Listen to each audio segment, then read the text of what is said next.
We made it, ladies and gentlemen. Welcome in here. Thank you so much for being patient. I was at a Japanese place. It was going just a little bit slower, so I was trying to let some folks know. Got Jessika For Justice back here. And yeah, we're going to be doing something a little bit different here today. I haven't done this actually in quite a while. We're going to look at the opening statements of a trial that is active. I think it just started 2 days ago, the Maxwell Anderson trial. Again, we're just going to be looking at the opening statements of this trial. I'm going to, at the top of the show, just kind of read you a little bit of a breakdown of what's going on in this case. But it is interesting, and I thought it'd be cool to get Jessika on here to kind of just watch this with me. But yeah, thanks everyone for coming in. Hit the like, share it on X, do all the things, and thank you.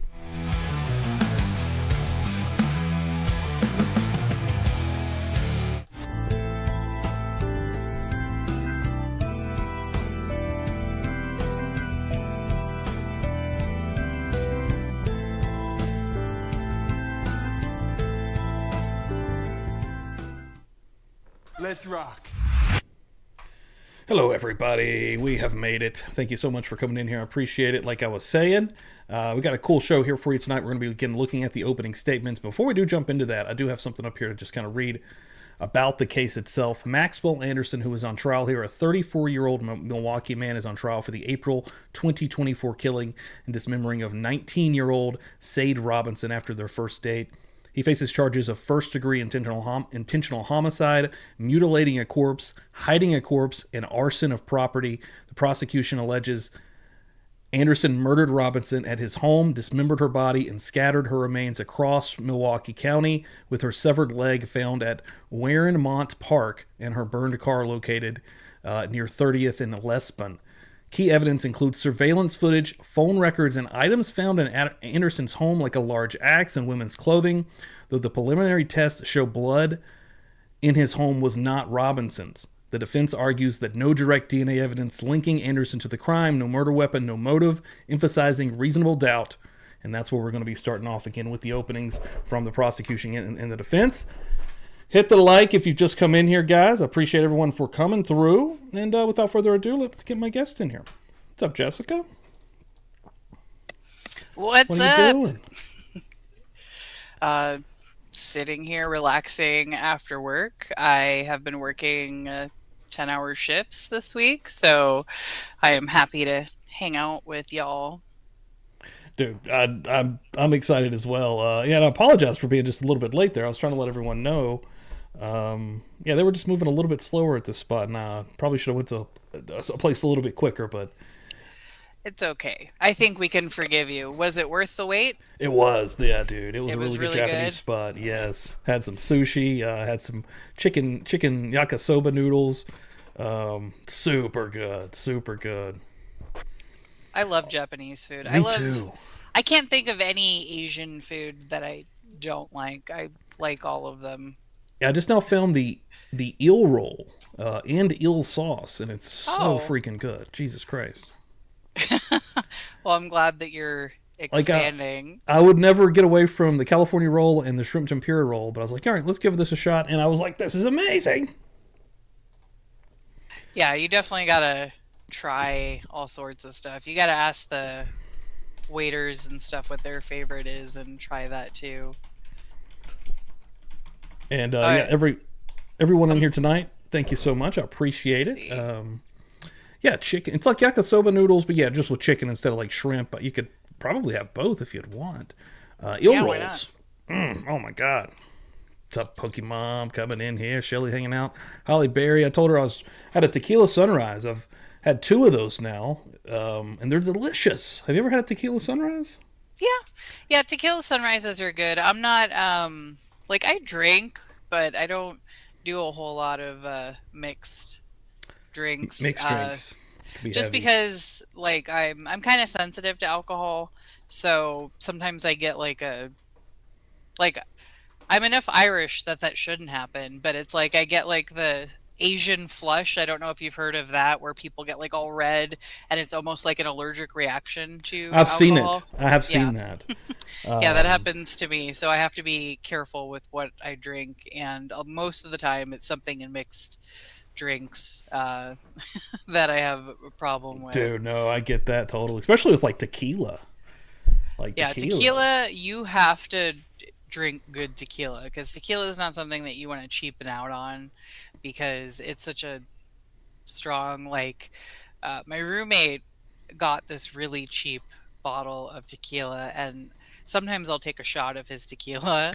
And this, I was like, oh my God, why? It was like the worst tequila. It was like rubbing alcohol that was like tequila scented. Oh my God, dude. Yeah, yeah. You have to, honestly, I would rather pay for decent booze than to get cheap stuff because, yeah, you have a problem if you need the cheap stuff. That's where, you know what I mean? Like, I don't know what I do drink fairly often, but at the same time, if it got to become a problem where I was financially in dire straits, I'm like, all right, okay, let's calm this shit down here. We need to take control of our lives. Yeah, I'm bougie when it comes to alcohol. Same.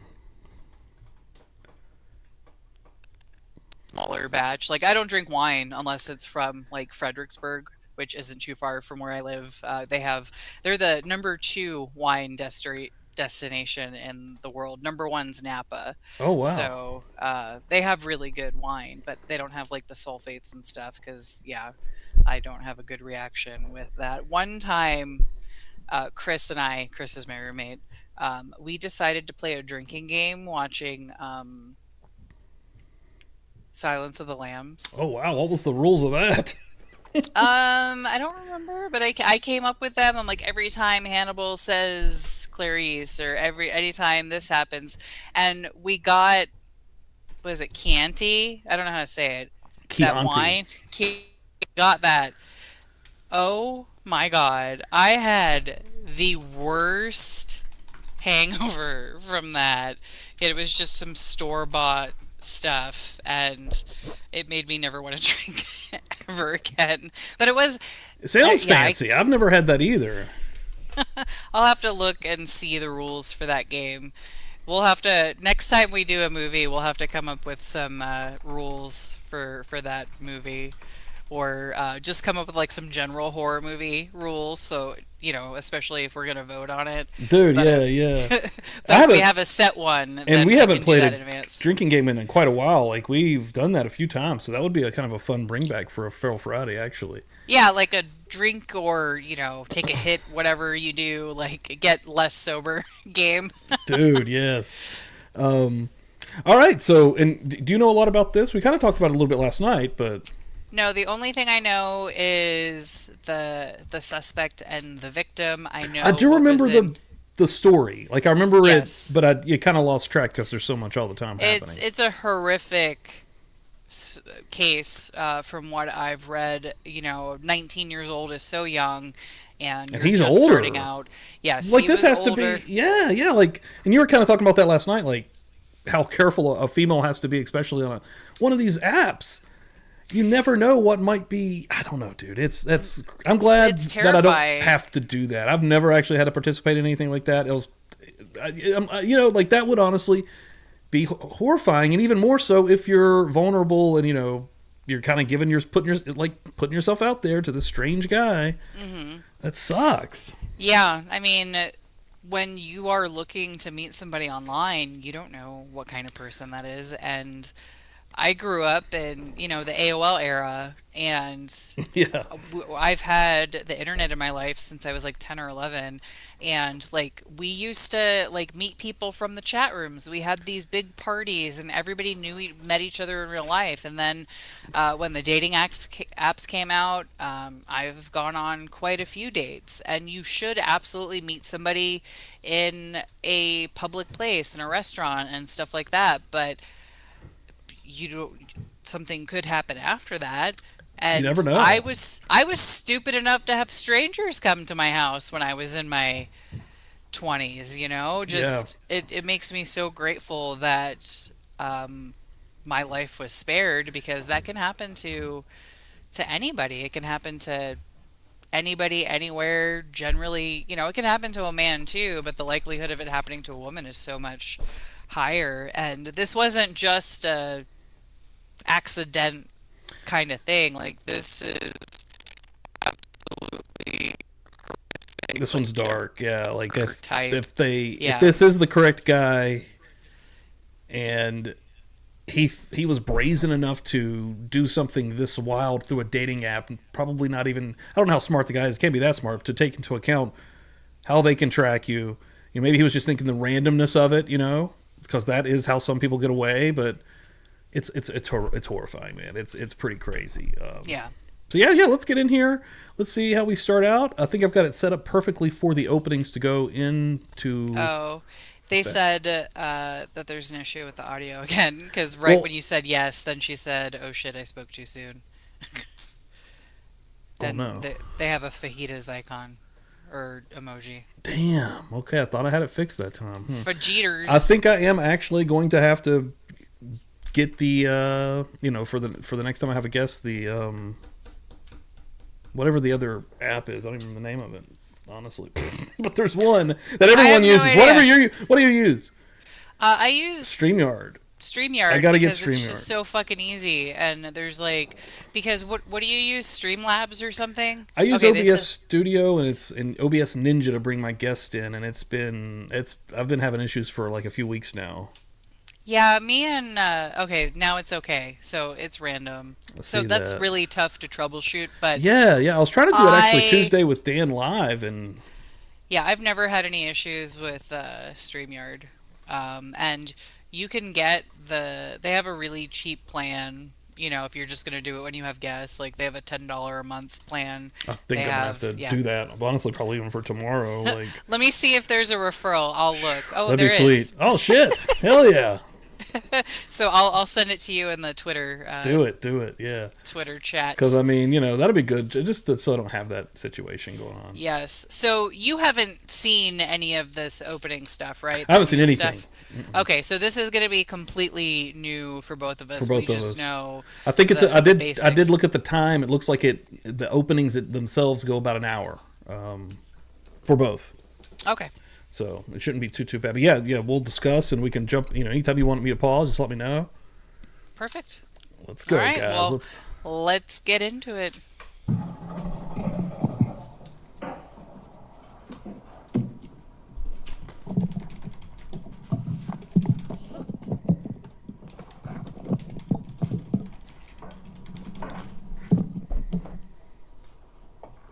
Ladies and gentlemen, the judge just read you the preliminary instruction. I just want to look real quick. The lead prosecutor in this is Assistant District Attorney Ian Vance-Curzan, and the defense attorney for Maxwell Anderson is Anthony Cotton and Jason Feindling. Is that a public defender? That I'm not sure. Let's see if I can find out. That is the law that is to guide you as you listen to the evidence in this case. And what I'm going to ask you to do now and ask you to do at the end of trial is two things. And they're two things that the judge just mentioned during those instructions. Use your common sense and search for the truth. That is your job. He hired private counsel. Yeah. Interesting. Yeah, he didn't. Anything about this guy to come for money? Does he? Yeah, that's what I'm thinking. I figured he would have had a be public a defender, but no, he does not.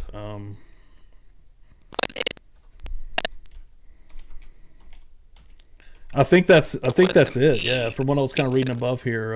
Yeah, just the reasonable doubt. No murder weapon, no motive. Her DNA wasn't found in his apartment. I'm trying to find it. It's Maxwell from a rich family. Of course, of the rest of this week and into next week, you are going to hear testimony from the witness stand. You are going to see exhibits. You are going to see a lot of exhibits and hear a lot of testimony. And all of it at the end is going to boil down to your ability to use your common sense and says he comes from a modest upbringing.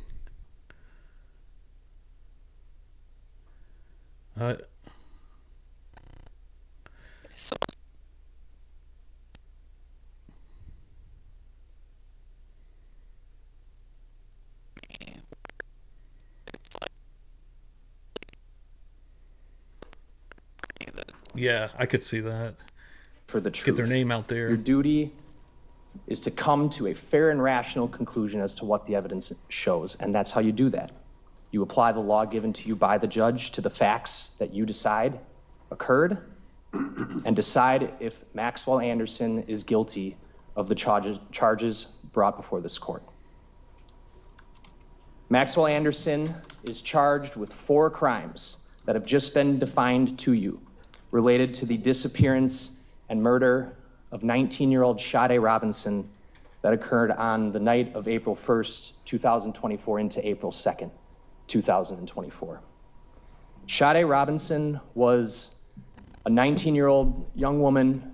She had an apartment on the Lower East Side, 1858 North Commerce.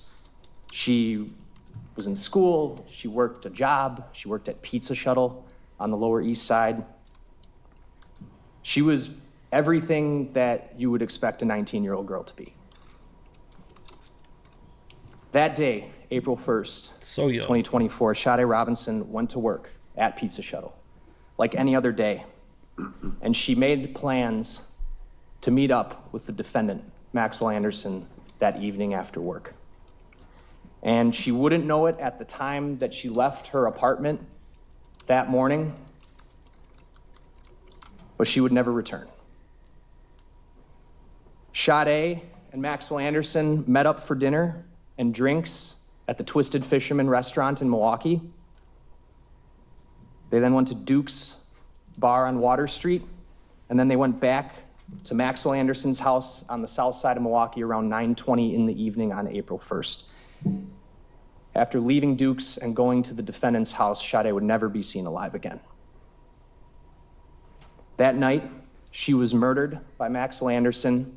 Her body was dismembered by Maxwell Anderson in a vicious and Good to see you, D, coming through here. $5. Shit, yeah, thank you. Appreciate that. We do have a will open. I did not talk about that, but a will is rocking and rolling. And one thing I'd like to say is today I actually packaged up 5. I think I got. Well, actually, let me name them. Hold on. I've got 5 packages going out tomorrow for NH Dude, Holly Berry, Tasha, Pammy, and Gambies. And then I'll only be 5 away from catching up. But right now, we've already got a new will rocking and rolling, and thanks to Dee, she's number 2 on here. I think, yes. So Gabby, yes, opened it up last, I believe on Tuesday night. But yeah, Dee, thank you so much for that 5 spot. I appreciate that. Thank you very much. Yeah. I will say tomorrow night, I think I'm going to, actually probably on this will, depends on how this goes tonight. I don't know if we'd fill up the will tonight, but the next will, I'm going to try to do it into a t-shirt giveaway, so. gruesome manner. And then Maxwell Anderson attempted to make her disappear from this world by discarding her body into body parts into Lake Michigan, and then taking her car and burning it behind an abandoned building near 30th and Lisbon. The evidence in this case is going to prove beyond a reasonable doubt that Maxwell Anderson intentionally killed Sade Robinson and then sought to have her disappear from this world. He cut up her body, tried to get rid of her body parts, and tried to cover it up in any way that he could. For doing this, he has been charged with 4 crimes: first-degree intentional homicide, mutilation of a corpse, arson of property for burning the car, and hiding a corpse.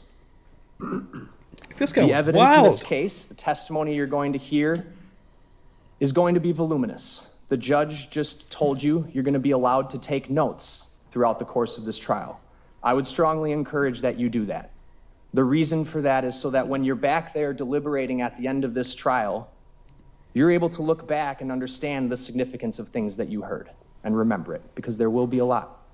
So I would encourage you to do so. But at the end of this trial, the evidence will establish that Maxwell Anderson is the one who killed and dismembered Sade Robinson, and it'll prove him guilty of those 4 crimes. This is my opportunity to summarize the evidence so that you have sort of a roadmap as the trial progresses, and so you understand the context of what you're hearing about when you hear about it. You are first going to hear about April 2nd, 2024. Around 5:20 in the evening, the Milwaukee County Sheriff's Office and the Cudahy Police Department were dispatched to the shores of Lake Michigan near Warnemont Park. It was a particularly rainy day. The weather was pretty nasty that day. And 2 young men were walking the shores of Warnemont Park, and they found a human leg. And they called 911. That leg that they found would later be confirmed through DNA testing to be the leg of Sade Robinson. Imagine The finding leg that leg. was found down a large bluff at the Found it too. Like, it's, imagine seeing something like that in real life. You're not expecting to. So, when stuff like this happens, it doesn't only affect, the victim and the victim's family. There's a lot of other people that get impacted along the way, especially if the person that finds the remains and on that we're gonna carry that. Yeah, dude. That would be insane to find a leg. park. Yeah, I mean, I passed by a dead body and I didn't even see it, but it bothered me for like months that I didn't see this person because it was like I went to my roommate's job and they have this really deep ditch at the entrance and you can't see like unless you're like standing over the ditch like over it, and Yeah. like when I drove by it I was like, man, it smells like roadkill. It smells like a dead God. dog or something. And I even said something to Chris, and it turned out a couple days later his boss found a body in the ditch, and it was like the neighbor that was like old and like had a heart attack or stroke or something and just fell in the ditch That's and horrible. died. What a shitty way to go. And it, even just knowing that, traumatized me a little bit. So like seeing the actual body parts, and I was like, what if I should have found him earlier? But it was like he was already dead and dead for days. This person's in pieces. So it's like these people that find stuff like this, it's like because like we see things like this that happen, right? We see all these horrible things that happen in the world on TV, but when it ends up that close to you, Dude. or it happens to you, then it's that much more impactful. It's like opening this whole new world to yourself that you don't need or really want to see. It changes your view on things. So yeah, I definitely feel for those people. Yeah, dude. That's heavy as fuck. On the coastline of Lake Michigan. It's a very secluded location. You are going to see ample amount of photographs of that location. And investigators searched that area, north and south of there, significantly, thoroughly, but found no other human remains at the park.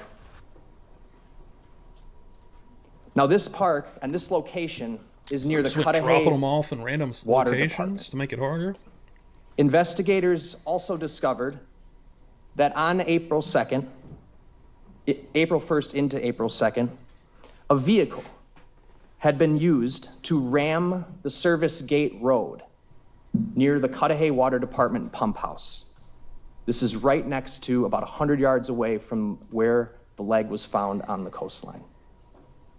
The Cudahy Water Department personnel reported this actually the morning of April 2nd, prior to the leg being found. Notably, where this gate was smashed, this gate takes you essentially down a service road that goes right down to the shoreline where this Cudahy Water Department pump house was located. And recovered right where this gate was smashed were pieces of a dark blue Honda Civic, 2020 Honda Civic.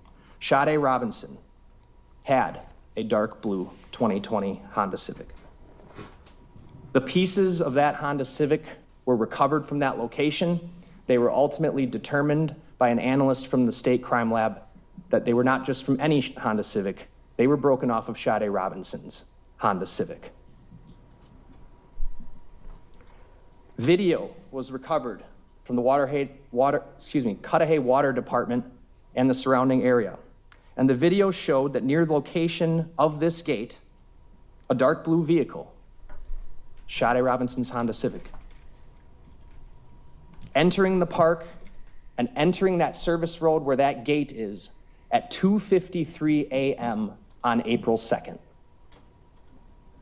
The vehicle remains down that service road, and there's only one way in and one way out, down that service road for about an hour and a half, and departs that very same service road at 4:32 a.m. on April 2nd. Additionally, on April 2nd, just hours after that car departs the park, at 7:30 a.m., Sade Robinson's Honda Civic was intentionally set on fire behind an abandoned building near 30th and Lisbon. Later that day, April 2nd, 2024, Sade Robinson was reported missing to the Milwaukee Police Department. Friends and family, friends who knew she hadn't shown up for her work shift on April 2nd at Pizza Shuttle, hadn't heard from her, reported her missing. Police followed up. They checked her apartment at 1858 North Commerce Street. She wasn't there. No real signs of what happened. Police would then follow up on the missing persons report, speak to several family members and friends, and discover that she had gone on a date the evening of April 1st, after her work shift. They also learned what her phone number was, and they learned from her family and friends that she had an app called Life 360. Life 360 and the phone number, with that information, police obtained phone records from Verizon Wireless, the wireless company that serviced Sade's phone. And those phone records from Verizon Wireless and the records from Life 360 provided very crucial information about Sade Robinson's activities on the evening of April 1st and her whereabouts. Notably, the police discovered a text message conversation between Sade and a phone number that the police would later learn belonged to Maxwell Anderson.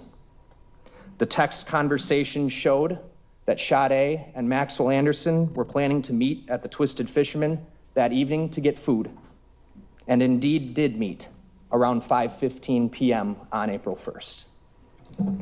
Additionally, the records from Verizon Wireless, as I indicated, provided location information for her phone that not only confirmed her trip to Twisted Fisherman, but would provide further location information all the way up until about 4:40 a.m. on April 2nd. Police would follow up at Twisted Fisherman, and then through her phone records, also learning that she had gone to Duke's on Water Street, and they got video from those two locations that confirmed that Sade Robinson and Maxwell Anderson met up that evening, first having dinner and drinks at the Twisted Fisherman, and then they went to Duke's on Water Street to hang out and have more drinks. Through all of that information, the phone data, the videos, investigators confirmed they were at Twisted Fisherman from 5:15 p.m. until 6:24 p.m. And then they went to Duke's on Water Street from 6:30 p.m. to about 9:04 p.m. Videos also confirmed that that evening, Sade Robinson was driving her 2020 Honda Civic, the same vehicle that was used to smash the gate at the Cudahy Water Department pump house. Holy shit, D, going crazy here in the chat. D, what the hell have you done? Let's see if I can say these names first of all. Hold on. Let's see. All right. EB, that's Ember Burns. Ember Burns getting a shot up in here. Nice. Steph Annie. Barbara Breeden. Mick H. I believe that's Mick H. Is that right? Mike H? Mick H? GG. Everybody, welcome the hell in here. Thank you so much. Appreciate that. D. Welcome to the party, pal. Thank you. Got them beers flowing in the chat also. Yeah, I think this dude is like what these guys don't think about, or any killer, it appears, is that technology's gonna get you. The cameras are everywhere. The cameras are everywhere, and like it's a catch-22 when it comes to there being cameras everywhere, because it's like you lose your privacy, whatever, but like, you know, if something happened to me or someone I love, I would want the police to have access to those things. Like New York has a ton of cameras. We don't have that really in Texas. We do in like some areas, but we tried to get a bill passed this legislative session that would change like the traffic cams to like recording longer than just like what they do now, and it didn't pass. So I feel like especially on roadways there should be cameras because of like roadway shootings and things like that are at an all-time high. So Yeah, I there are blind spots out there for people to do some nefarious things if they, are absolutely planning it, especially. Now, this would be time for me to mention it's a common vehicle, Honda Civic. Everyone's heard of one.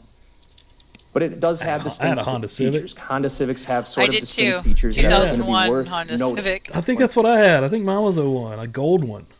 I had a white one that was a two-door, and I would have, if I bought it, I would have got a four-door. But when me and my ex split up, and I had bought the Jetta, and he kept the car that I put the down. But anyway, I'm not going to get into all that. Jettas are sweet.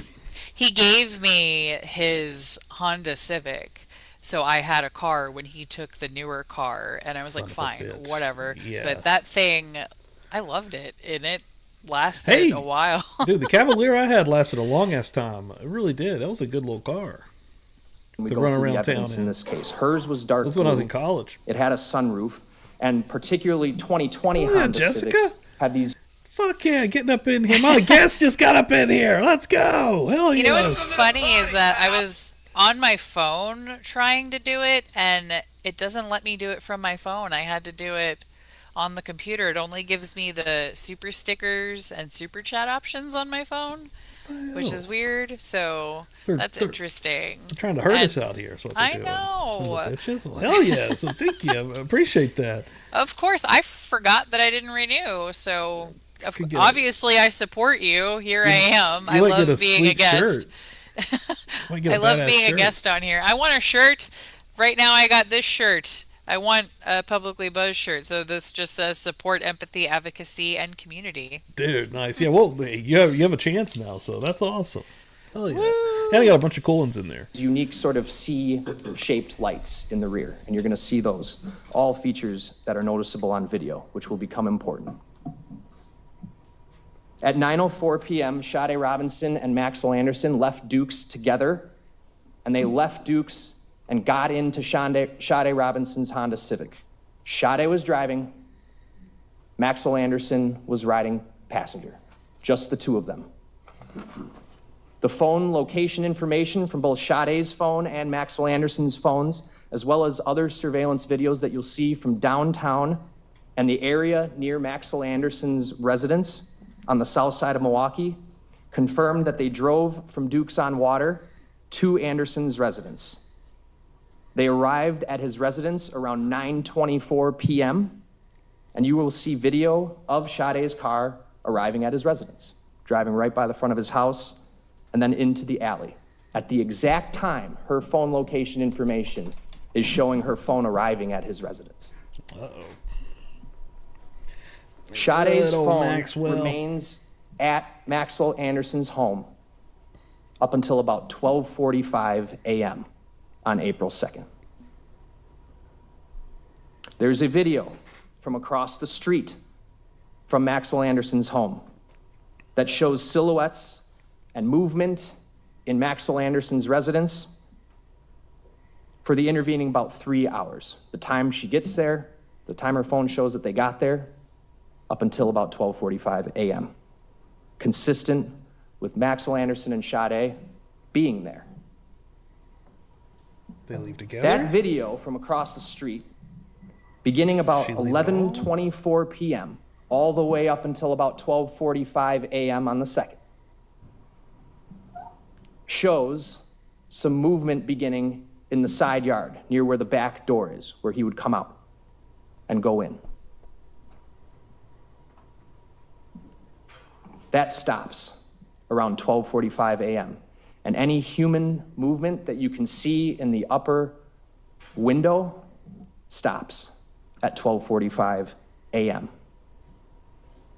Also occurring right after 12:45 a.m., Sade Robinson's phone location information begins to show her phone moving away from Maxwell Anderson's residence, where it's been stationary since her car arrived there around 9:24 p.m.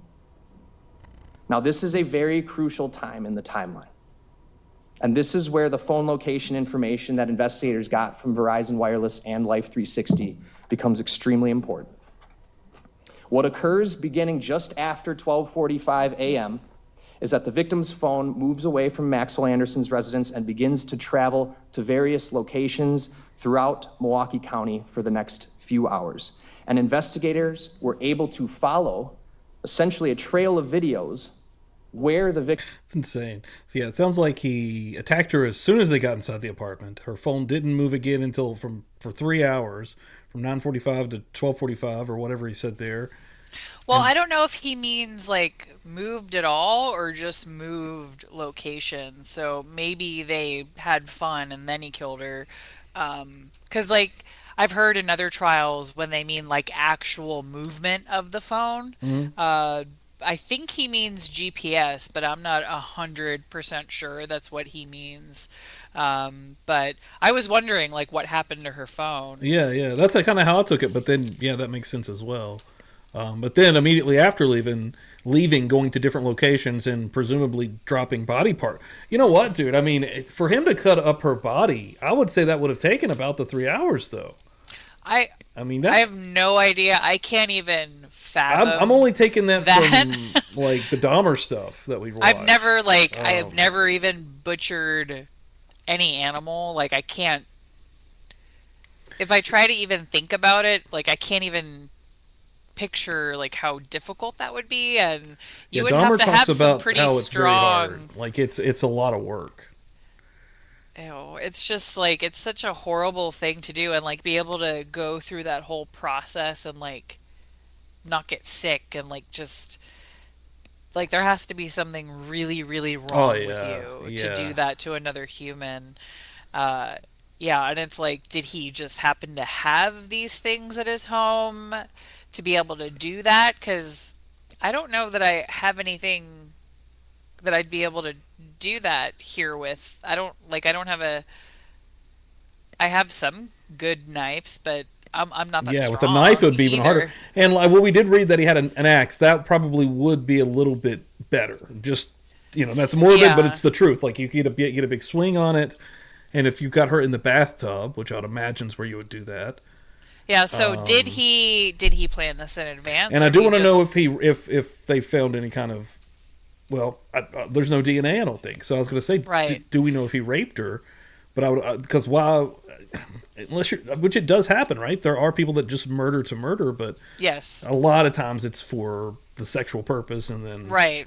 There's all kinds of reasons, and sometimes we try to find logic in these people that are just so sick that we can't even wrap our heads around why they would do those things. The book Sons of Cain really goes into like basically the birth of murder in our society and the different things that people do or the reasons why these seemingly normal people turned into these things or that they were born this way. Yeah, I've always liked that conversation too. Like, yeah, so what clicks? Like, was it always there? Something bad happened that made it click. So does he like hate women? Was this racially motivated? Was it sexually motivated? I don't know. I'm curious to hear about his relationships. If he has any past relationships, how he's been with women in his life, just stuff like that. Because I mean, it's just I have such a hard time just with murder in general, but like he took it so extra far. Yeah. So I really want to know. I want to know for knowing her for mere hours. Yeah, or past the app, like in real life, mere hours. Yeah. She's cut up in your apartment and you're dumping her around this Milwaukee County. Victim's phone was showing her phone was at various times. from 12:45 Actually, I told somebody a.m. earlier it was Milwaukee. It was all the way Milwaukee up County. until I don't know if that's actually Milwaukee.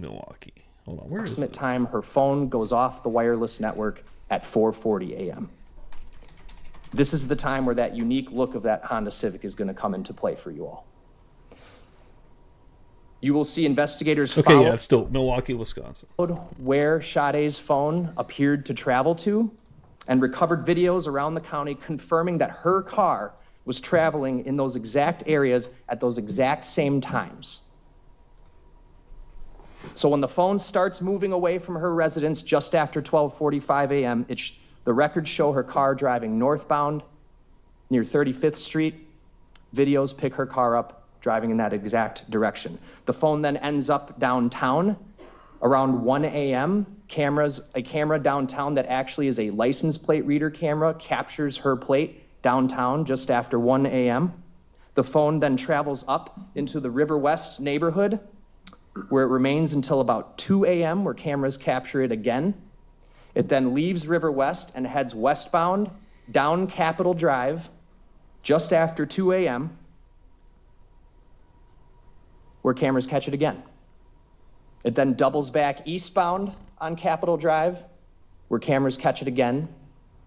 And the records show it appears to get on the interstate and travel southbound towards and through downtown Milwaukee, and ultimately appear to exit the interstate just around 2:40 a.m., where cameras capture it again. The phone then, after exiting the interstate near College Avenue, heads east in the direction of Warnemont Park. Also captured by a trail of videos. And then by 2:53 a.m., video shows the Honda Civic arriving at Warnemont Park, which is the video I described before of the car smashing the pump house gate. Sade's phone shows her phone records show that her phone remained at Warnemont Park for about an hour and a half, the same amount of time that the car remained down that pump house road from the video. And in that time, police recovered video from that Cudahy Water Department pump house that overlooks Lake Michigan. That video, it's nighttime, it's dark, but it paints a telling tale. It shows, just after that car arrives, a silhouette of a person descending the bluffs near the coastline of Warnemont Park, near the Cudahy Water Department, where Sade Robinson's leg would later be found on April 2nd. That person, the evidence is going to show you, is Maxwell Anderson. This is the time where Sade's body was intentionally discarded into the lake after being dismembered. By this time, Sade is deceased, and Maxwell Anderson, using her own car, is trying to make her disappear. That video from the pump house confirms that he is down there for about an hour and a half before departing the pump house and departing Warnemont Park in her car around 4:30 a.m., which is exactly what the phone records show. Shortly after that, as the phone moves north, it goes off the network around 4:40 a.m. as it heads north into St. Francis towards downtown. Now, investigators also canvassed heavily near the area of where Sade's car was burned, way over on 30th and Lisbon on the north side of Milwaukee. And they also located a trail of videos from this location, picking up around 4:50 a.m., 10 minutes after Sade's phone appears to go off the network. And her Honda Civic is again picked up on those videos in the exact amount of time it would take to drive from where her phone went off the network to the location it's picked up on camera. That trail of videos shows her car, her 2020 Honda Civic, circling around the part of town where her vehicle would eventually be set on fire at 7:30 a.m. The Honda drives around from about 4:50 a.m. to 5:19 a.m. After which, it is picked up next on a camera near a playground at 31st and Galena at 6:50 a.m. This is 1.5 blocks away from where her car would later be set on fire. The vehicle drives around more before pulling into the alley where it's set on fire. Police located video from a liquor store and a Milwaukee County Transit bus that depicts the time the vehicle fire was set. Now, you're not going to see it because he parked the car behind this abandoned building that did not obviously have functioning cameras. But these two videos show something crucial. They show two women walking down Lisbon Avenue who all of a sudden stop and begin to act in distress as they are clearly watching something disturbing happen. They are watching the fire being started. They are clearly shocked. They are clearly bothered on the video, which has audio.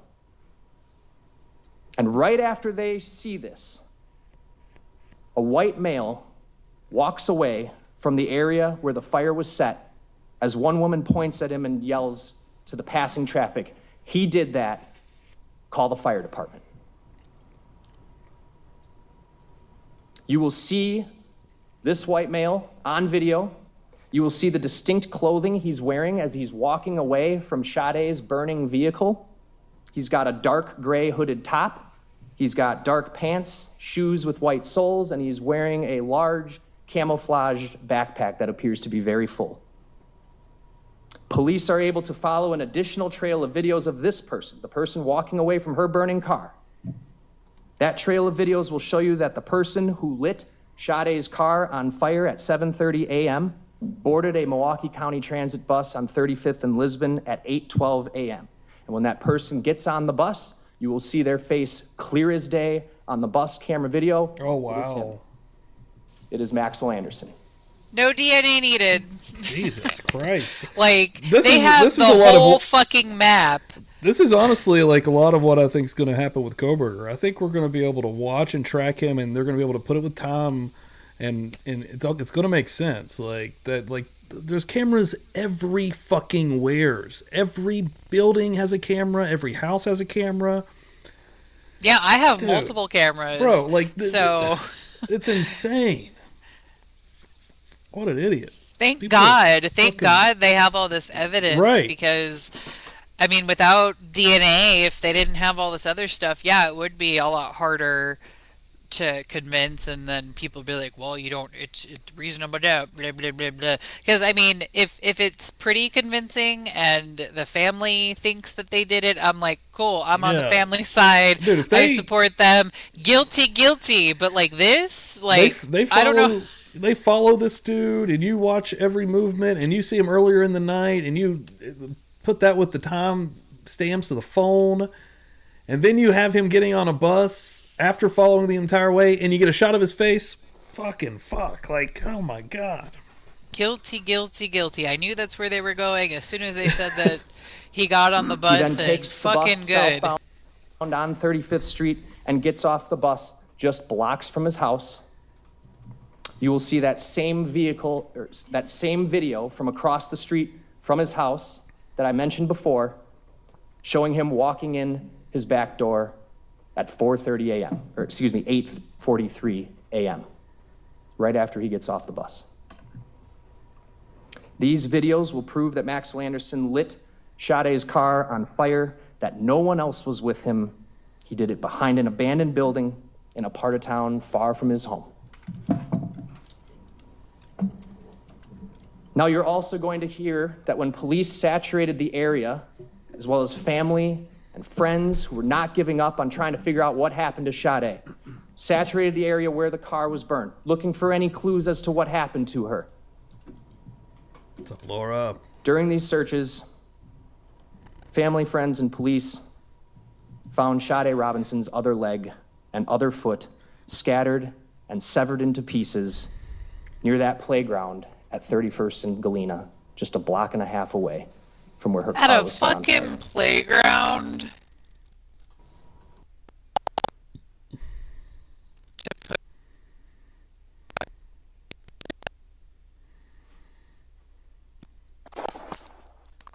Yeah, that's crazy. Yeah, did a kid find this one?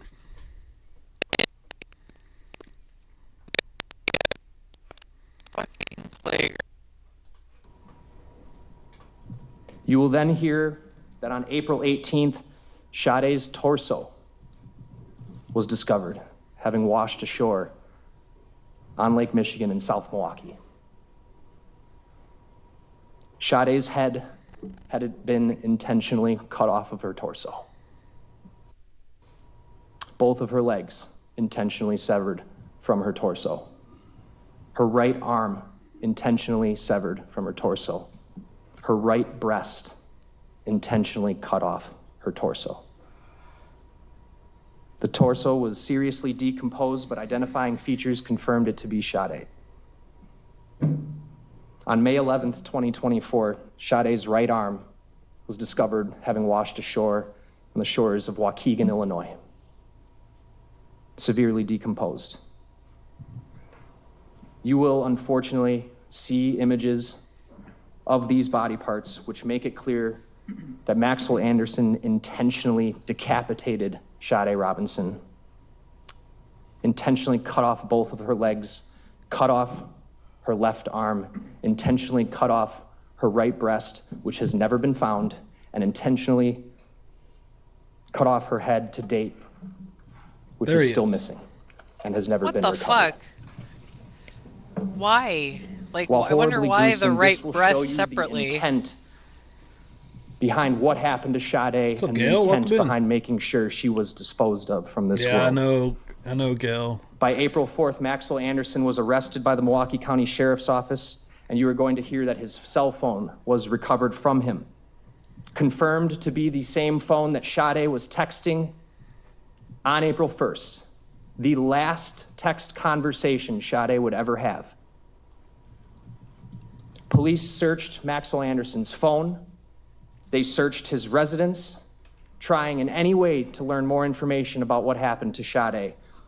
And while police did not locate any kind of gory scene in the residence, they located telling information in his residence and in his phone, including photos of Sade where she is laying on Maxwell Anderson's couch, face down, with his hand grabbing her right breast. And another photo of Sade's pants and her underwear being pulled off her body. The same pants and underwear that you're going to see that she was wearing on video when she went out with him that night on April 1st. And police actually find those pants and underwear in the trunk of her car after it had been burned. You will also hear from police who searched the area around Maxwell Anderson's residence and who recovered the dark gray sweatshirt that Maxwell Anderson was wearing during the time he lit Sade's vehicle on fire. You will see it's clearly visible on the bus video of him getting on the bus where his face is visible. And you're gonna hear that hoodie had Maxwell Anderson's DNA on it and Sade's DNA on it. Additionally, you are going to hear from the medical examiner who examined the body parts that were recovered and was able to conclude that Sade's body was intentionally cut into pieces after her death. The medical examiner will describe the wounds to the body and what she noticed that showed the intentional severing of limbs, including the intentional severing of Sade's head. You are also going to hear and see evidence that the shores of Warnemont Park, where Sade Robinson's leg was found, were not unfamiliar to Maxwell Anderson. It was a place he knew well. It was a place he had taken a prior girlfriend to before, and that he called his secret beach. That's the location where Sade Robinson was discarded into Lake Michigan. It was a place he was familiar with and had taken a prior girlfriend. I think that's him, Holly Berry, in the plaid shirt. In total, what the evidence in this case is going to show is that Maxwell Anderson murdered Sade Robinson the night of April 1st into April 2nd. He then brutally and callously cut her apart, disposed of her body parts, and burned her car. Maxwell Anderson was the last person to text with Sade Robinson. He was the last person to be in public with Sade Robinson. He was the last person to have Sade Robinson's car. He was the last person to be with Sade Robinson. And the evidence will show that he is responsible for Sade's death. You will see, the evidence will show that what happened to Sade Robinson that night was not an accident. One does not end up going out to dinner and then going out for drinks on Water Street for a good time to being dead and cut up into pieces and discarded into Lake Michigan unless someone intends for that to happen. That's what the evidence will show happened to Sade Robinson. Yeah. And the evidence will show Maxwell Anderson is responsible. At the end of this trial, I'm going to come back before you and again ask you to do what I asked you to do from the beginning, to use your common sense and search for the truth. And if you do those two things, you will find the defendant guilty. See what the defense Wow. is here. Let's see what the defense got. Wow. It wasn't me. That was a lot. Yeah. That's a lot.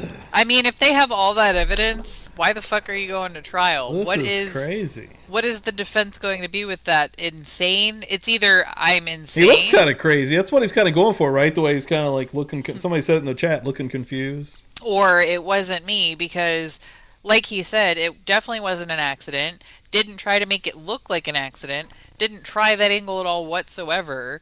You murder her and then cut her up into pieces and then spread her parts all over. So there's so many points that you could have stopped and been like, oh my god, I should call the police. Because do people die accidentally with another person around and then that person panics and doesn't call anybody? Yeah, that happens. Do they panic and then cut up the person? I think I've seen that. I think I've seen that in a movie maybe once. You Yeah. know, so I mean, it's not out of the realm of possibility, but not really. But like, cut it and then just spread it all over. Like, it's just like, what the fuck is your defense? And like, he didn't leave the phone at his house, didn't turn it off, didn't remove the SIM. Nothing. He's just riding around with her fucking phone to all these different. Yeah, he thinks he's got a good plan. He's like, I'm just going to get rid of the body. They'll never prove this. Right. So the defense is no DNA at his house. Okay. Well, there's all this other proof, and DNA has only been used the last couple. I mean, not couple years, couple decades. Has DNA really been? They've had murder trials without DNA well before that, you know, and people have been convicted on just evidence. And if there truly is all that evidence, that's some pretty damning evidence, because it would be a hell of a coincidence for a girl that you went to all these places with and came back to your house, and then somebody just so happened to like take her and do all that stuff.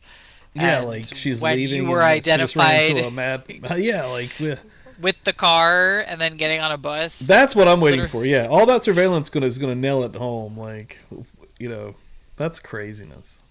Yeah, so we'll see. I'm interested to see what this guy brings here. Good morning.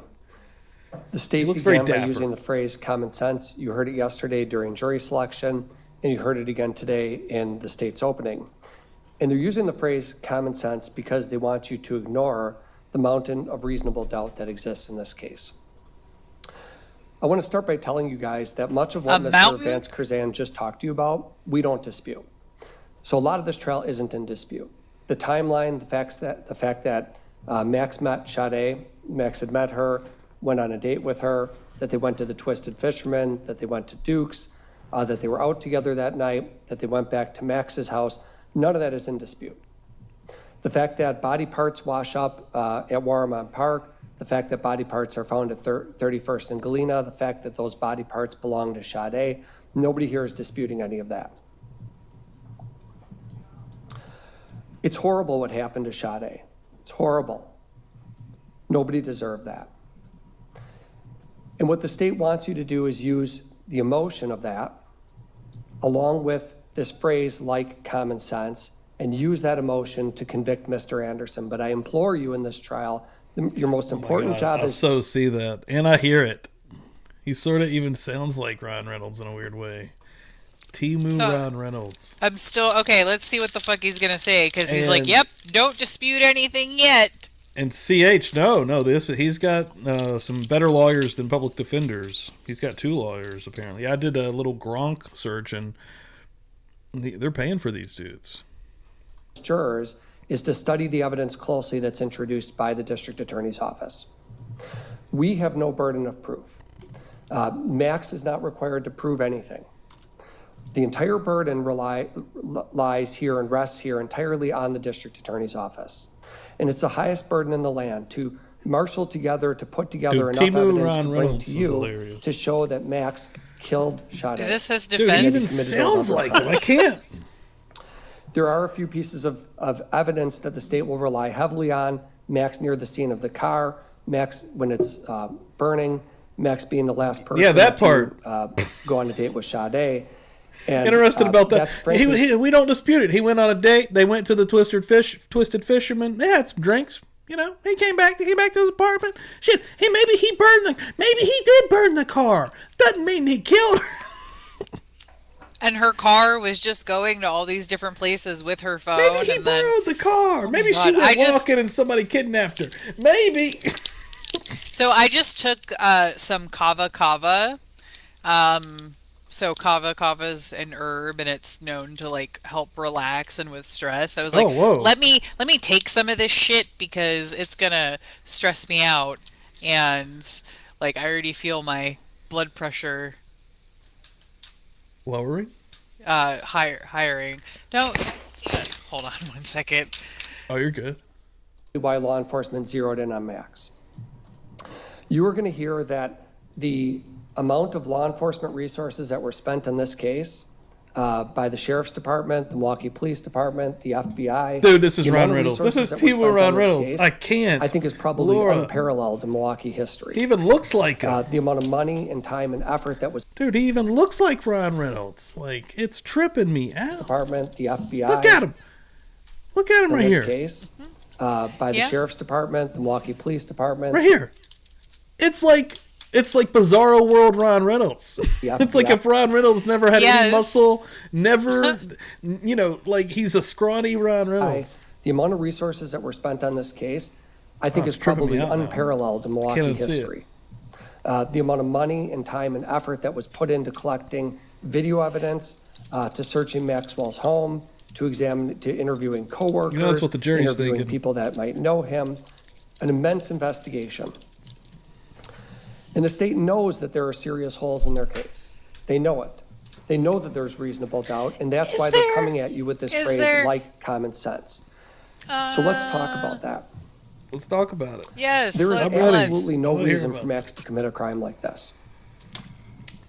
What you're going to hear in this trial is that Max and Sade lined up a date together like any couple of youngsters do, and they lined up a date at Twisted Fisherman. This is a place that Max he's used in to his work. 30s. She's a youngster. You'll hear that they went there. How old is this fucking guy? Yeah, this guy looks like he's straight out of fucking college. Like, and he's the paid attorney. He's been stumbling over his words a bit. He seems a little nervous. Yeah. Probably because it is getting so much attention.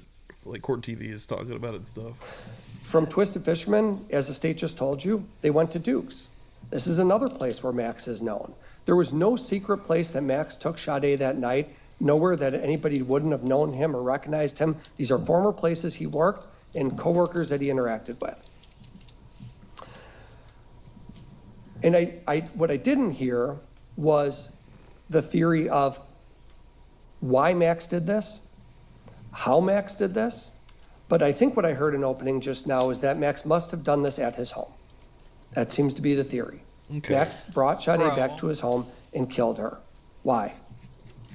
It's a normal date. You'll see them on camera footage leaving Duke's. You'll see them, Sade driving back to his place. You'll see them going there. In this timeline you were just given. One thing I didn't hear earlier that I kept kind of waiting on when he was talking about the apartment, like he said that there's a camera right across the street, and they could even see when, like, if you see her and him going together and you do not see her come out, I mean, why did the she just fucking disappeared? Because there's huge. Like, Jesus fucking Christ, like the whole defense is, well, they don't have a smoking gun or like a video of him actually killing her or DNA, so he must be innocent. Like, get the fuck out of here. Yeah. What else would what else would have happened to her? She got fucking abducted by aliens when she walked outside. Actually, look at his body language. He's, I don't know what happened, bro. I don't know how many witnesses they're going to call throughout this trial to Oh my put in God. this video or that video. But one thing you'll see throughout this is that we don't dispute any of that timeline, that they went out together and went back to Max's house. But that doesn't mean he killed her. How did he do it, and why did he do it? Why would he ever do something like that? You don't really need a why. You don't need a fucking why, because people are crazy. If Max killed Sade in his home, if it happened in that location, as I think they're offering to you, there would be a mountain of DNA evidence. There would be blood. There would be some None of her DNA in the apartment is And interesting, so it does make me kind of wonder if he did it somewhere when else. I heard the state's opening, That is because, crazy. Yes, it's Well, who gruesome. knows Yes, it's horrible. how he Nobody initially deserves it. But what killed was her. glaringly missing, from what I heard, And he was could any have put her in the discussion about tub. DNA evidence. We have a crime lab in the state, law enforcement agencies that are tasked with collecting evidence from locations. I believe the theory that you're being offered today is that Sade was killed at Maxwell's house. What you'll hear about Max's house, I want to tell you a couple of things they didn't tell you. One is that the house is a duplex, upper Okay. and lower. There's a stairwell you can enter through the side of the home. If you go in the stairwell, there is a lower unit that has a tenant, if you will, who lives on the lower level. His name is Pete Warbington. You'll hear his testimony in this trial. Blaming Pete. Max lives upstairs. And the two of them went to that unit, that house. Pete Warbington, who's home on the lower level, is there that night. You will hear that Mr. Warbington is a self-described or self-professed light sleeper. I think one of the things he had said to the police is, even if one of Max's dogs is chewing a bone on the floor, he would even hear that and send messages to Max, your dog is chewing a bone, you're keeping me up, you're bothering me. He's a very light sleeper guy. And what Pete Warbington will tell you is that he was home, he was there that night, there was no struggle, there was no fight, there was no horrific event, argument between Max and Sade, but this is a downstairs tenant who can hear even the TV playing. I doubt it He was doesn't an hear a thing. argument. I doubt it was any of that. It was most likely some sort of fucking sneak attack, caught her off guard. Maybe he got her really drunk. Maybe they had sex and she fell asleep and then he fucking smothered her. You don't need a struggle. It doesn't need to be fucking loud. And it's not impossible for something to happen without there being blood everywhere. There's no head. They That's haven't the only found thing that's fucking bothering head. me is the DNA. Like, actually, like I would think that I would honestly think that he did it somewhere else. I mean, I don't think... Because even if they clean it, like, they can still usually find it in, like, the drains and shit. How thorough the police searched, who knows? But. Right. Because you can't always trust the police investigations either. Because even in my own situation, the fucking police destroyed evidence on scene. They accidentally ran over it. So shit does get fucked up when it comes to murder investigations. So maybe this guy had a complete tarp in his bathroom and like Hell, if chopped he her was up there completely and, already like, ready, yeah, I mean, he might have already had like a kill room, like maybe she was literally Dexter style. Yeah, and Phil said it sounds like she was drugged. Maybe she was drugged, and then maybe she was smothered. Maybe he put a fucking plastic bag over her head. It's a lot harder to determine death. The only thing that ME can say, well, yep, she's dead, and her limbs and shit were cut off. Like, they can only tell so much with that. So there's a lot that the defense can get away with. And Phil or Pete saying that he's a light sleeper. I'm a light sleeper, but I don't always hear everything that's going on in my fucking house. Like, I have missed shit that I thought would wake me up. Yeah. Sometimes it that does wake lead you up. on to my side of thinking it's like I feel like it's happened somewhere else outside of the apartment. Like, I mean, I don't know how he would Because if we do miss have all the that cameras. neighbor, if we have this guy show up and he does say that, you know, literally what this guy's attesting to with even a dog chewing a bone, I would be like, oh shit, like. Well, and he could be over exaggerating too. Because I'm thinking if he's chopping her up with an axe too, he's got to be swinging that son of a bitch. Maybe it wasn't an axe. Could have killed her in the apartment, even if she's drugged, and then moved and her. then chopped her somewhere else. Right.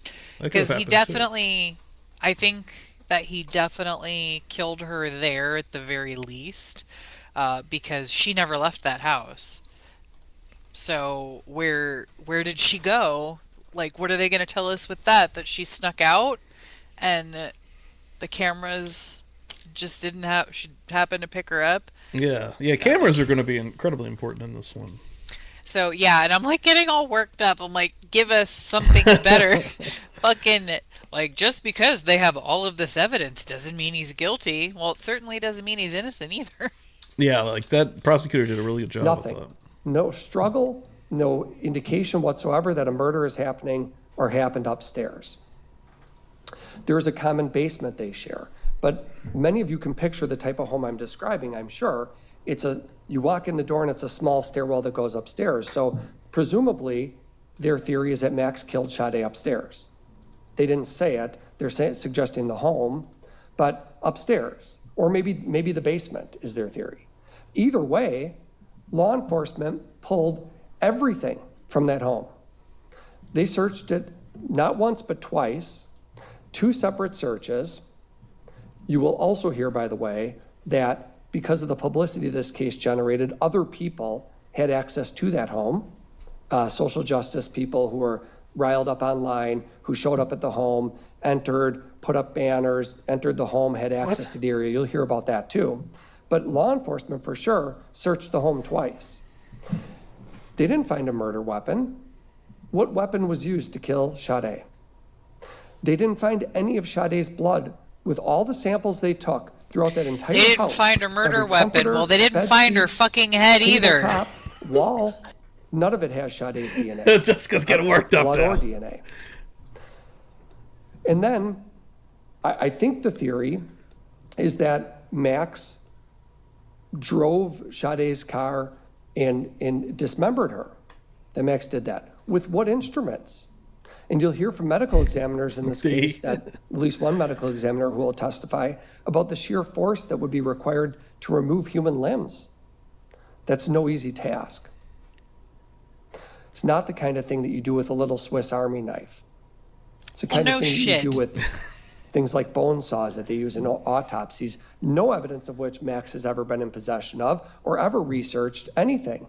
They looked at everything about Max. Internet history, text message history. I don't think we know, his text bro. messages with Sade weren't deleted. They looked through his search history. Has he researched how to cut up a body or how to kill someone? No, absolutely not. No evidence of that. Well, it's not thinking that maybe there's another culprit. She died at his house, as they are suggesting, that there would be blood If I'm and reading that DNA correctly. in that home. Another thing that wasn't mentioned in opening. At Warmont Park, Sade's body, as you heard, a leg wash is located at Warmont Park. As law enforcement was looking through that area, they found bloody gloves. Now, these gloves played a central part in law enforcement's investigation because those gloves are sort of the quintessential evidence of a dismemberment or a murder. They have blood on them, they're plastic, sort of what you can picture, plastic gloves that you would wear, they're the clear type. And law enforcement, what they do is they try to determine, because they're certain you don't find bloody gloves near the scene, very close proximity to a leg. Certainly these gloves play some role in this crime. And so they look for any connection between Max and these gloves. They go to a place he volunteered at. They go to former places where he's worked. You'll hear them. In the notes in the very beginning, Shelley, when I was reading, I think that there's going to be an axe that comes into play that was found at some point. Max has worked at various bars in Milwaukee. He was a bartender is a bartender in the community. In that they looked at these gloves, these bloody gloves that were found by the leg, in that these gloves did not have Max Anderson's DNA on them. None. 1 in a quadrillion, or whatever the statistics are. I mean, that's kind of crazy, right? Ever anything that he wore. And with respect to Sade's DNA, it's uninformative. Could be, could not be. But did they find DNA? And It wasn't positive. DNA. So that could possibly have absolutely nothing to do with this case at all whatsoever, because it didn't find either of their fucking DNA for sure. So But found it next to her leg, though. I mean, that's crazy. It could have just been there. Or maybe he had 2 sets of fucking gloves on. Like, it's not beyond the realm with all the shit that he's doing that he had, different 2 kinds of gloves and Yeah. Maybe that's that's thought. why he peeled it off and left it there, because But I don't want to give him too much credit either. That's a pretty smart tactic. How smart is he, though? Because it's such a dumb crime. You can have some good things, you can be kind of smart, but not smart enough. Like, he could have thought the bigger picture, like blood and stuff like that, but not the really important things, like, also technology and the tracking. Maybe he doesn't fucking know anything about technology. Maybe he only knows about the shit that he has heard the most about. That would be DNA and all this other shit. So I don't know. The main thing that's going to really sell me again, we'll go back to the fucking surveillance.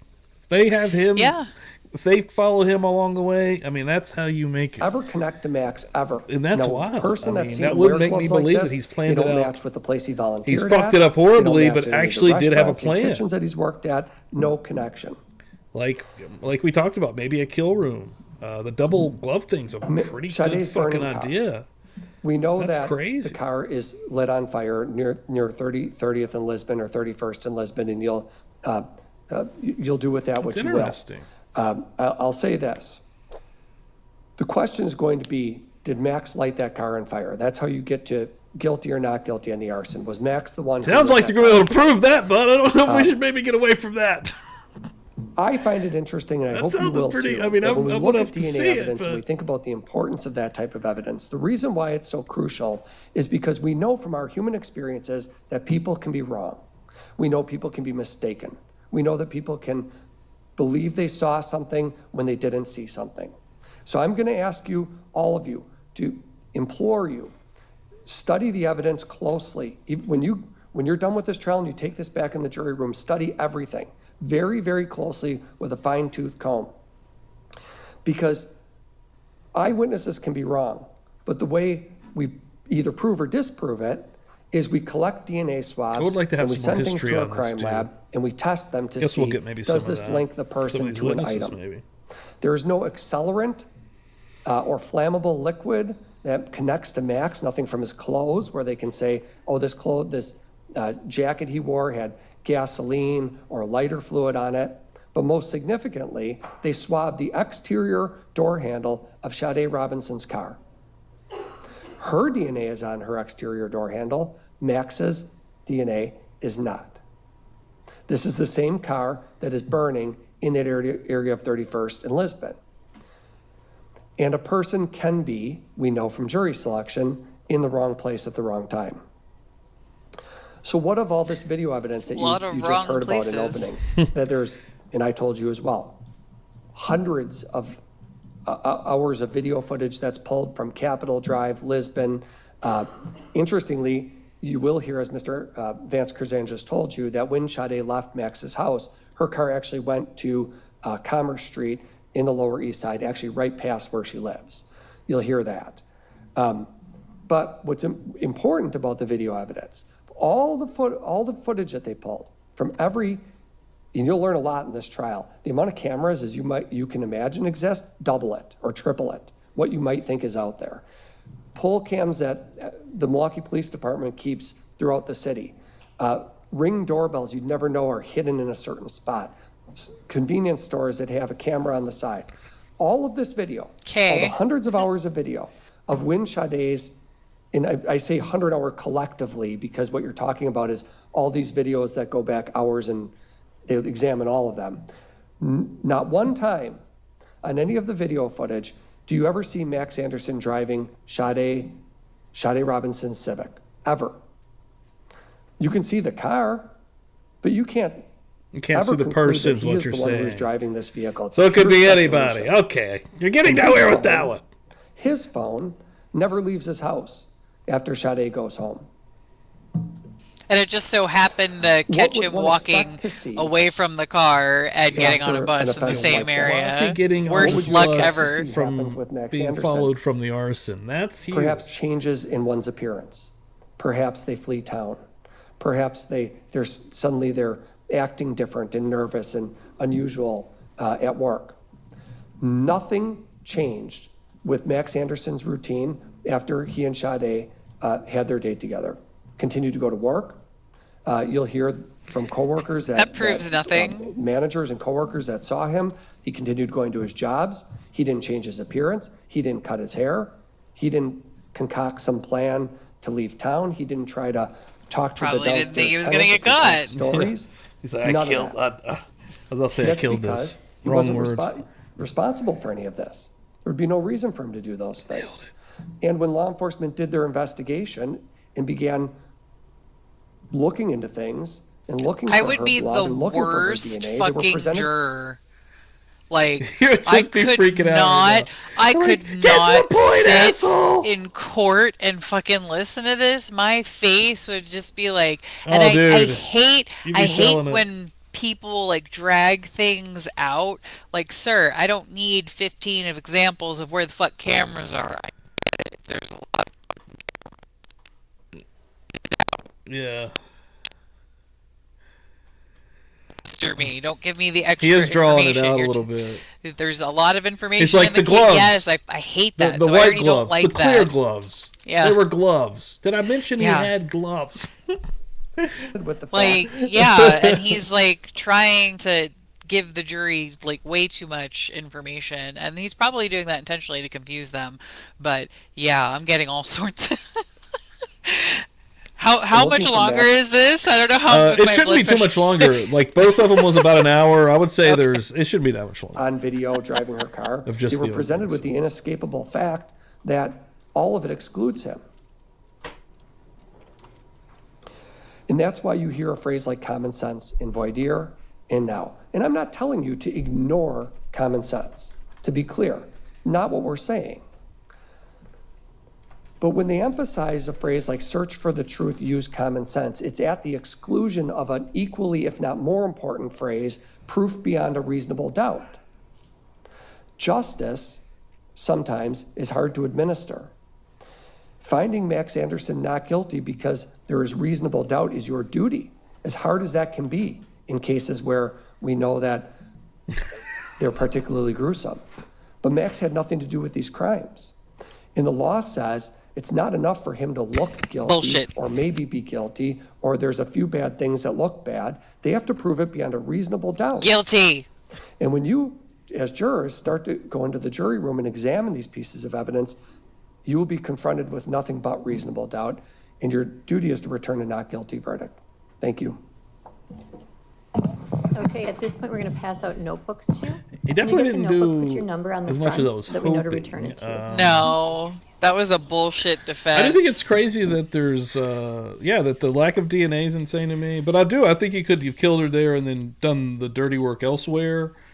But I don't know. It's crazy. But yeah, the camera stuff it's going to be. The prosecutor did a way better job of kind of selling just so far. I mean, if I stick with this trial, which I kind of want to now because it's piqued my interest.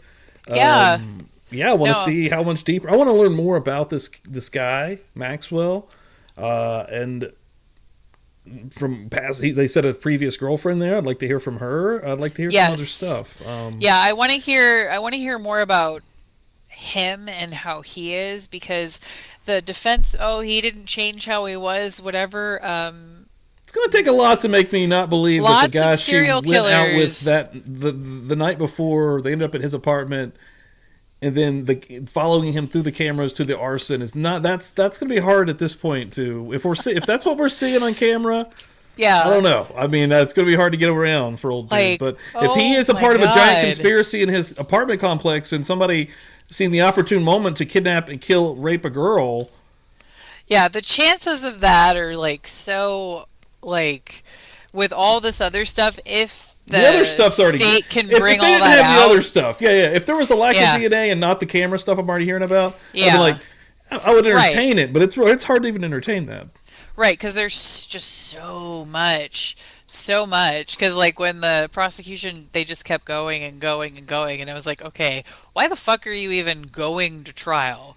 And it's the defense attorney is like, well, there's no DNA and can't for sure 1,000% prove it. And it's like, dude, come the fuck on. He didn't do great. That guy, a few things that he hit on the DNA, like a few things he hit on that is interesting, but he wasn't enough. I mean, no. And then I thought, well, after he was getting away from the arson thing, he was going to go into the camera thing. Maybe he didn't even get there. He didn't want to touch that, of course, because that's going to be glaring once it's shown. Like, what the fuck? Okay, so if he was in the wrong place, what the fuck was he doing? Why was he there? What was he doing? Like, you can't just be like, well, it wasn't him. Like, no, that's not a good enough defense for me. Oh my god. Yeah, I'm interested. I'll probably keep up with this one. This one's interesting. So, well, the only problem is because this video alone, this is day one, is 8 hours. I wish I had that much time. You know what I mean? I'm sure there's breaks in there, but it's still going to be 4 or 5 hours, and it's hard to do that just doing an hour show here and there. It can be months. That's fine. That's how Phil Spector works. Like, but yeah, the ones that are happening in real time. But I saw this come through my feed yesterday, or maybe it was the day before, and I was like, whoa, this one sounds kind of wild. And interesting. And it's exhausting. And it has totally piqued my freaking interest here. I really want to see how it's gonna play out, but like, holy shit, I'm gonna have to like take so much kava like before. You were the next time, now. like, oh holy shit, I was like, get the fuck out of here with that. That's not even a defense. Shut up. I think I'm getting better at it. I think I'm getting better at it. I wasn't so worked up. Sometimes I get worked up, but that one I'm pretty like wanting to hear it out a little bit. So this is just like, there's so much evidence, and you're like, and it's just his defense is, well, they don't have DNA, and he was in the wrong place at the wrong time. But whoa. Yeah, I need more. That's about it. It's it. Sounded nervous, and maybe next time do it at speed it up, and maybe next time 1.5 speed to get through it faster. Like that might be a good idea. And hey, I would love to come back to watch this again. Because, I need moral support while I watch it, or I'm going to have a heart attack. Yeah, dude. Like, you got intense, man. But, yeah, it's an interesting one. So, and you sent me that link for the StreamYard. So I'm actually... I did. Why is my cat meowing? I'm gonna see if I can get that worked out tomorrow and get ready. And, hopefully not have... Because this has been going on for a couple of weeks now, and I'm getting tired of it. And I'll probably still use this system by myself because it doesn't have issues. Well, it depends on if I'm paying for StreamYard and I like it, I guess I'll use it. But for a guest, I'm gonna... why not? I need to make sure it's good. And it's easy. I mean, for me, StreamYard is easy, and you can have like different profiles for different stuff, and like your videos. You just can't like have the customizable stuff that like moves around. So that's the downside of it. But for me, it's simple. The less stuff that can go wrong. That's what I like. No, and it does seem like for like a plug and play type deal. It seems like it's going to be pretty easy to do. So, thank you for that. And now I'll see if I can use your link and get you. It's $10, right? I have no idea. I think you get something too. Yeah, but we'll find out. Get a $10 credit. Ooh. So, I don't know what that means, but That's like 1 month of the cheapest plan. So There we go.